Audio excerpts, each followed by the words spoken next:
Hi Cherry Stems! If you don't know me, my name's Cherry May. I'm a non-binary drag performer. I focus and specialize in makeup, dance, and crochet. It's been a minute since I've attempted to film anything, so I'm excited to say hello. I'm excited to talk to you guys, but I'm also like, what do I say? I think I know what I'm gonna do today for makeup. It's the second to last day of Pride, filming this. Let's end Pride with a bang and do a sick, colorful, rainbow, gay, fun look. I've been doing a lot of drag, but all very concentrated, like in the same week.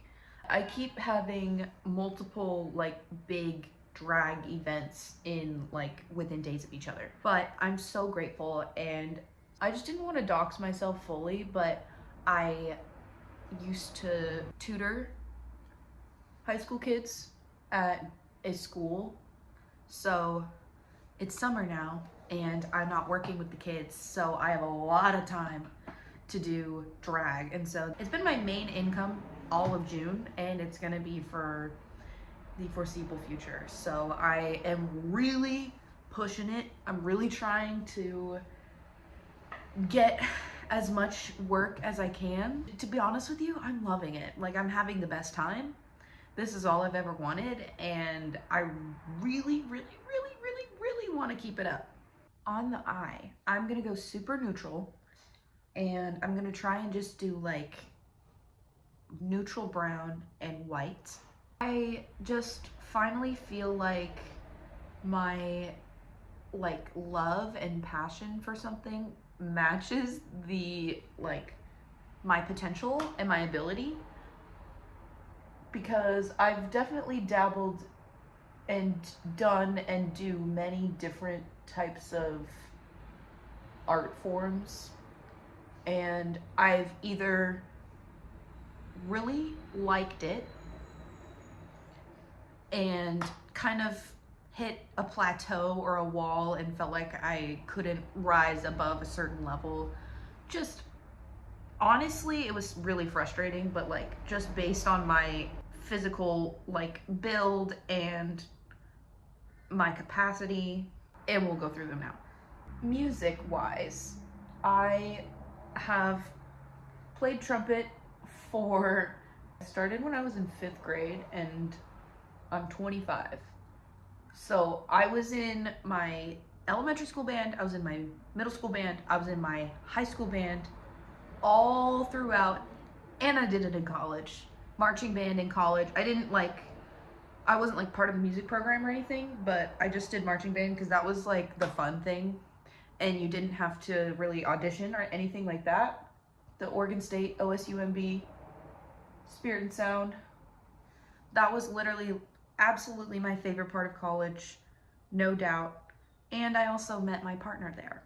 I'm glad my mom basically was begging me to keep doing music, keep doing trumpet, but pretty much like every year that I kept playing, I could definitely keep up with whatever natural ability that I somehow have. I could keep up with like the people who were like really good, or the people who really cared and like practiced a lot. I unfortunately am not a practicer. I had a lot of natural ability, just I guess genetically from my mother. Thank you, Mom. My ability playing the trumpet was good, musicality is good, but I just like didn't really have any passion for it.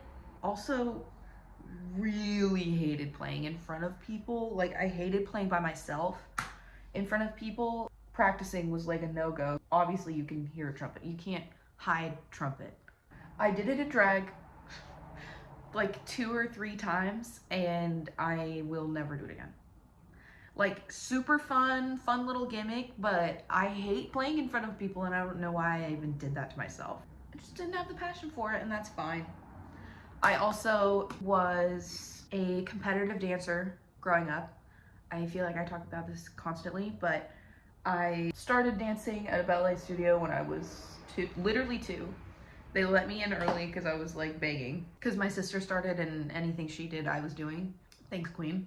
I fell in love with dance early on, and it kind of was just like all that I knew. It was like whatever before I started competing. But once I moved studios and I started competing in dance competitions, which is like Dance Moms, like that, it's like an entire subculture of dance, and it's very specific too. And I was just like really in it. Like, we would leave school early to go to our competitions, we would stay overnight, it was a whole thing. I knew I loved performing and I loved competing, and I just like wanted to do well so bad. Physically, dance is a lot. It's really hard on your body. I always was excited because I had this really cool natural flexibility that I never really had to work for. When I did really try and gain more flexibility, I realized just how malleable my body was, and that has taken a toll on me over the years. My body is definitely not fully healed from my dance days, but I don't regret it.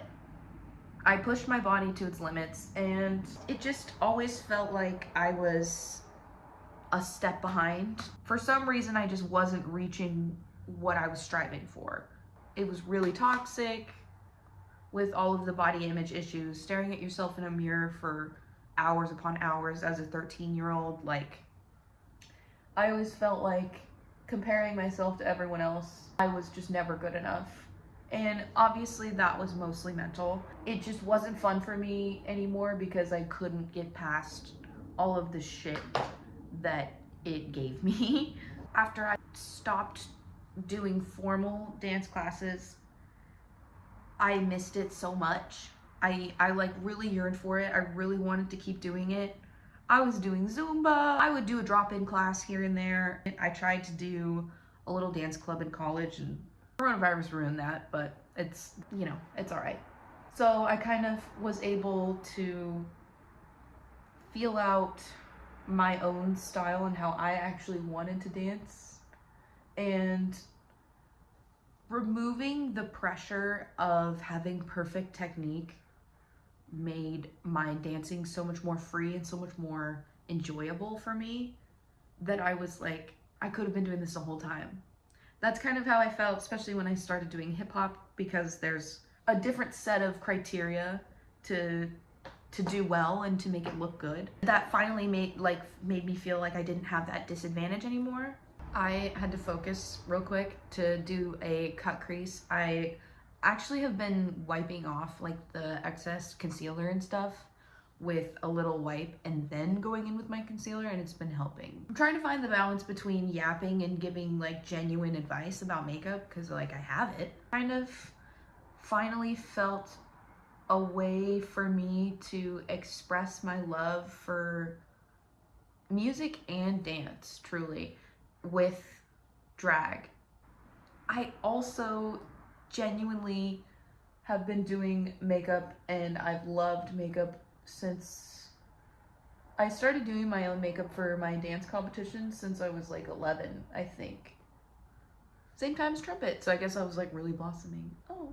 I'm finally able to take my like intense passion for all of these things and be able to put it into something that I feel like I have exponential room to grow. I don't ever want to limit myself thinking that I'm not good enough or comparing myself to other artists, like to the best of my ability, of course, like it's human nature. This is so much for me and I love it so much that I'm like, no one can take that away from me. Styling wigs, doing nails, like certain drag things, like I may not love all of it, but I still love it and I still love learning about it. Making my own mixes has been really fun. That's been a really cool way for me to put my love for music into drag. And that's also what I've been doing with my hosting. I've been really loving hosting. Per my last two videos, I've started hosting and it's been going well. I've been working on it. Was able to do my bingo, and I did my show at Underbar in Vancouver, literally 2 days apart. And then right after my Fruity Slumber Party show, I drove all the way up to my hometown, Des Moines, Washington, to do Waterland Pride, and it was literally the best time. It was so fun. My grandma was there, my grandpa was there, my dad was there, my mom was there, my sister was there, my best friend from high school was there, 2 really good friends from dance were there. Like, it was amazing. I had like such a big support crowd, and to see them, like, to have them see me in my element, like, that was my element. And I like doing Pride. I like seeing the kids. They love me for some, I don't know why, but they love me. I had a kid come up to me and they literally looked at me and were like, "You're my favorite." And I was like, "Thank you." Like, it was so sweet, but like, so, it was a lot. The laser beams of admiration from the kids' eyes to me was just like extremely powerful. I'm also so used to doing drag for like other drag people that when you do a show for people who don't normally see drag, it's a whole different experience. Obviously, I have to act differently and perform differently, and I like being able to try and read the room too. I love meeting all of the queer people in the booths. I love seeing all the art. I got the coolest necklace from, I think they're called Queer Creations. I'll put it up. I even had an entire bachelorette party for 2 bachelorettes that were getting married to each other come to my show. I thought they were there for something else. I did not think they were there for the show. And so I was like, oh man, I'm about to do a drag show in front of all these people. Hope you're in for a treat, because there's a drag show. But they came for that as an after celebration, and they were getting married the next day, and oh, it was just so magical. I'm gonna do my base and I'll come back and we'll do some rainbow action. All right, I'm back. I've got my base on, I've got my eyebrows on, but not blush yet. So we're gonna do some rainbow blush. Ah! I always do that on the mic, and then I forget I'm on the mic and I like kind of scream a little bit, and I'm like, oh, we're getting used to it. We're working with it. This was like low-key a trend last year, maybe, or maybe the year before. I'm just gonna start with my purple and go all the way down and have my true blush area being red. I'm using a lot of eyeshadow so that it packs a punch. That's what YouTube feels like if you've never tried filming anything. It feels like screaming into a void. That's what, like, honestly being an artist feels like a lot of the time. You're like, put so much time and effort into this thing, and you nurture it and love it so much, and then what? What do you do with it? I think that's why I'm so drawn to performance art. You can't keep a drag performance unless it's a video, obviously, but it's just like a one, I don't know. Kind of forgot what I was talking about. I'm trying to use like littler brushes so I can be very particular about my placement. Best tip for literally everything in makeup, always go back and forth with all of your colors to really get them where you want them to be, whether that's like super blended or super opaque or super bright. Just going back in and over and over and over actually is what creates that really pretty blend, and also like vibrancy. I hope I'm gonna like this because I've just spent so much time. That's the other thing. It's so disappointing to do an entire look or like an entire video even. I literally made and edited 3 YouTube videos before posting one. Like, heart-wrenching. You can't be afraid to flop on the internet. You have to just let it go. I say as I'm terrified of what everyone thinks. I had a TikTok like blow up more than I've ever had any of my TikToks blow up. It got like 130,000 views, which is insane. I cannot comprehend that. Before that, I had one that was like 16, which was crazy. Jesus Christ, these comments, people are insane. I got catcalled and I was like, let me just make a video reenacting the exact moment, genuinely exactly right after it happened. People lie on the internet, I get that, but I don't. Like, I don't, because I don't like liars. I also don't want to get caught in a lie. Even if it's stupid or fake, I think that's just annoying. Everybody in the comments was either being like, yeah, right, someone hit on you. Because I was in drag, but I also was in like clown drag. Like I had like a little heart over my eye, but I also was wearing a little top and panties that I made matching. And a man on the street was like, hey, sexy. And I was like, ugh. Which is a normal occurrence right outside that bar. I had to like give myself the talk of like, well, if you're gonna do this, you're gonna have to expect people being crazy. And I'm like so anal about like the truth. It did irk me a little bit, but it was fine. And I did have to delete a few. There was one that was crazy that I don't remember because I didn't screenshot it or anything like I used to do. I showed my partner, we laughed, and we moved on. I don't really like this so far. It's fine. It's fine. I do love creating videos and like doing social media actually. Like I do genuinely enjoy the creating side of it. But God, I hate it so much. It's so fucking awful. I don't use social media out of drag at all, really. And I've like always had makeup accounts or like art accounts or whatever. And that is it. I don't post on my regular like Instagram anymore necessarily. You don't need to know about me. If it's like a cute picture and I'm like, okay, fine. Like I'll post it every once in a while if I remember, but for the most part, I'm just on social media as a creator and not a user. Unfortunately, I do watch a lot of TikToks though. I'm working on it. It's nice that the yellow is like right on the high point of the cheekbone. So it's like a little highlight.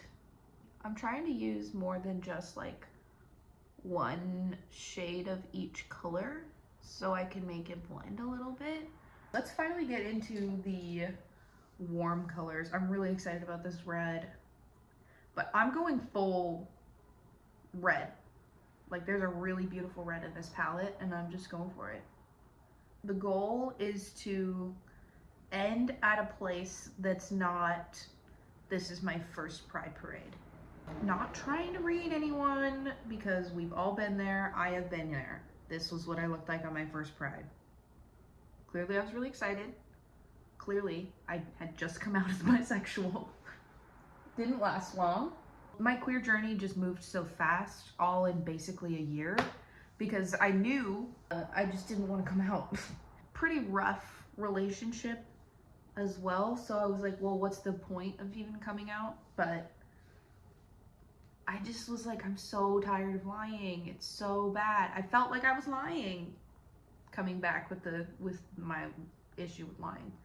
That being said, I am one of those people, like, I got a new, like, different drink at the coffee shop that I go to, like, low-key all the time. The barista's really nice, and they were like, oh, how do you like it? And I literally was in the middle of telling my partner that I wasn't a huge fan of it, and I went, it's amazing, I love it, thank you so much.